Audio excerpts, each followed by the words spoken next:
Hi, it's Esterina. Welcome to week 3 of Back to the Basics. Today we're exploring many people's favorite resting pose, child's pose, or Balasana. That's how you say it in Sanskrit. So let's get started. I'll meet you on the mat and we'll spend a few minutes talking about child's pose. So let's get into child's pose. Just in case nobody's told you, it's a pose that you can get into anytime during any class as a resting pose, just to take a break in between postures, if the class isn't something you don't want to be in, or it's just a nice pose to do before bed or when you wake up in the morning. It's a nice stretch. So we'll come into it. So basically you have your feet on the ground, the tops of your feet are flat on the ground, and then you're going to bring your hips all the way on top of the ankles.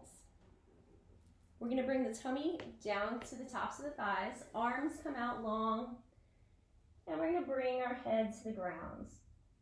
Forehead pressing right into the ground. Maybe your forehead doesn't reach.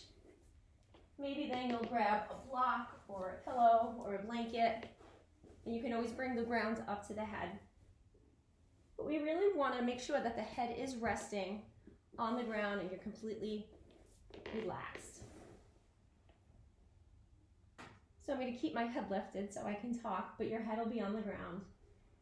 Your palms are facing forward.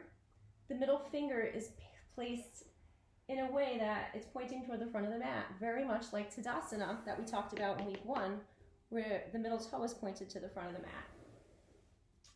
The shoulders are about hip distance apart, as are the hips. And you're just completely sinking in and letting everything go. There are options here. You can always bring your knees out as far as the edges of the mat, bring your toes in, and come into the pose in that same way. Wide-legged child's pose. You could bring your hands to your ankles. If you really want to go crazy, you could do the seal of yoga and clasp your hands at the base of the spine and then lift them up toward the ceiling.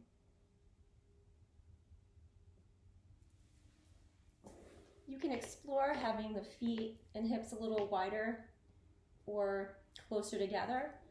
But like I said, the main pose, the goal would be that mountain type of style. Hip points facing forward, arms about hip distance apart, shoulders, everything relaxed. It's just a nice way to sink in. You can do it any time of the day and definitely during a yoga class at any time, just to take a break. Thank you for watching, and I'll see you next week. Take care.